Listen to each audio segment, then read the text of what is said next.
part 6 of 14's Virtual Fighter Squadron Samurais tutorial series on the F16 Charlie Block 5052. Today we're going to introduce you into navigation through waypoints and as well how to create a flight plan with steer points. And we're currently inside of the cockpit of the F16 Block 5052. So let's get started.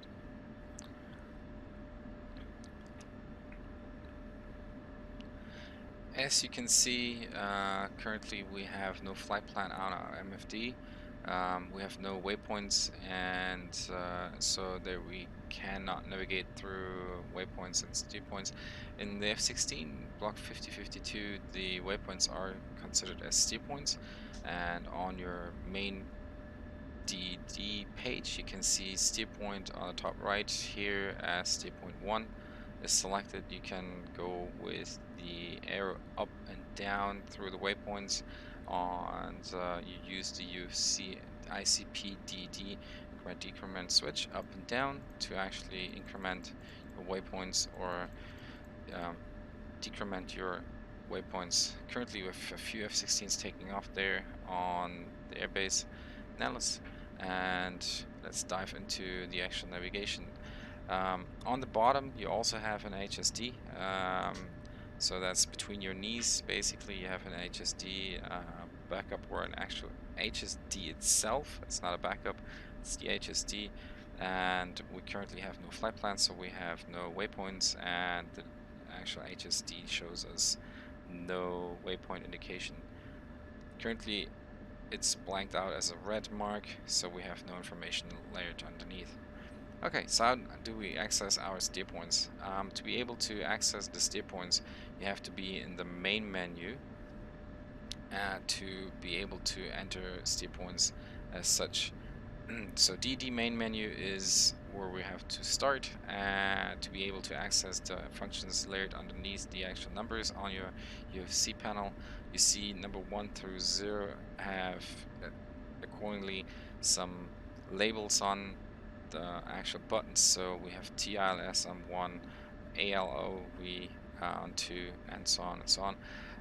To access steer points, SDPT, we actually have to then click on SDPT, which is button number 4, and we're now in our steer point creation. As you can see, steer point 1 has 0 information at the moment, so we have to type in some information to get our waypoint 1. As accordingly in number 2, 3, 4, we're going to create 4 waypoints today, and let's get started on waypoint 1. Chevy 1, airborne. Waypoint 1 actually we see lat long as 000, and we just use our ICP switch with a down command to access the lat coordinate and waypoint 1. Lat coordinate in this case is a northern coordinate, and to enter north, east, south, west you actually just use the number 2, as there is a November or N labeled as well. Number 6 is going to be used for east, as you see an E or echo for east. Number 8 is for south, which is labeled with a Sierra here, or an S, and you actually use number 4 for westerly information, as W or whiskey on the lower right here.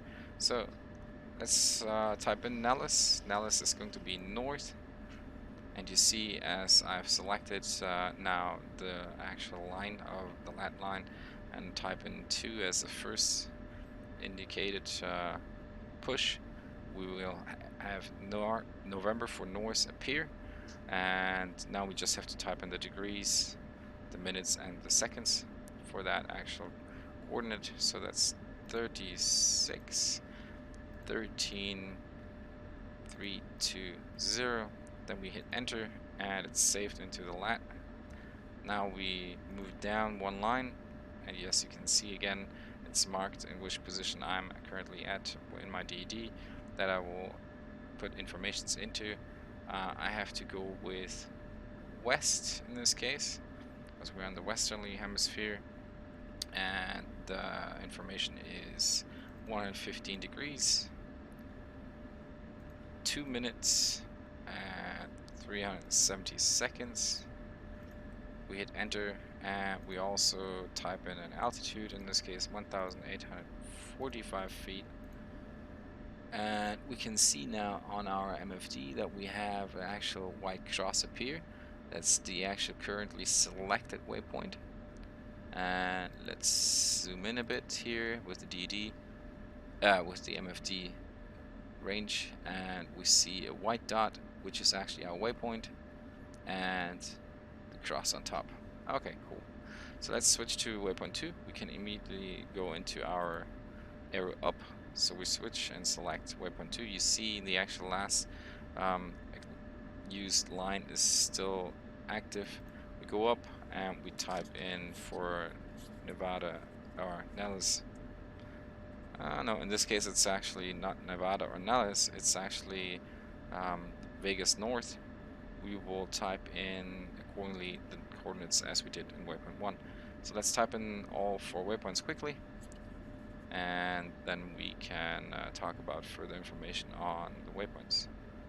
So that's north 36 12 480, enter, and we have west 115 11120, enter, and an altitude of 2,300 feet. Do that for waypoint 3. We actually can go 2,200 feet. We can actually go reversed as well. It's going to be west 11509 430, enter, and north is going to be 3604 360, enter, and now we go for waypoint 4, which is north 35 56 370, enter, and then we have west 114 51 370, enter, and we actually then have an altitude of 2,200 feet. Okay, so we've created quickly 4 waypoints, and as you can see, we have now actually the selection of waypoint 4, which we currently just manipulated. And if I switch to waypoint 3, you see the cross is jumping as well. And this is waypoint 3, which is McCarran, Vegas North, Nellis, and the last one is Boulder. Okay, so we have these informations. What we can do as well is now look into our HSD, and oh, little B2 coming around, interesting. And what we can do is we actually can now look into our HSD that I already introduced in the beginning, and we see here more information. Currently our waypoint on the HSD is to our front right, a few degrees off, and you see that little blue arrow on the outside of our HSD compass that indicates the position of the waypoint. Let's switch to waypoint 2, and you see now the arrow switched to the right side, and according to our HSD you can see actually that it's correlated to what you see on the HSD and the position. On the top left we see a distance in nautical miles, that's 0068, so that's 6.8 nautical miles to waypoint 2. And let's switch to waypoint 3. Waypoint 3 is 10.7 miles, and I guess you get the idea of how this works in general. What we can do is we can go for waypoint 1. Waypoint 1 is going to have a course line of 040, because that's the actual runway heading. So we create 040. We're currently on the left side of the course line. As you can see, there's an open space between our actual aircraft lining, or our course line deviation, and we're currently left of the actual course line. So if we set a course line, we can see once we have a straight line through the center arrow, we're on course line. If we're left of the course line, the actual course line indicator is on the right, or in this case, in our case, on the top. If we're on the right side, the blue course line indicator is going to be on the opposite. Okay. That's about it, how to create waypoints and as well how to navigate through the waypoints. If there are further questions, shoot them in the comments as always. Next point, or the next part, what you will need the waypoints for as well in terms of fighting will be introduced once we are going into the harms and the seat functionalities and other air-to-ground usage of your waypoints. Okay, thanks for watching, and I hope this helped to understand quickly how to create waypoints.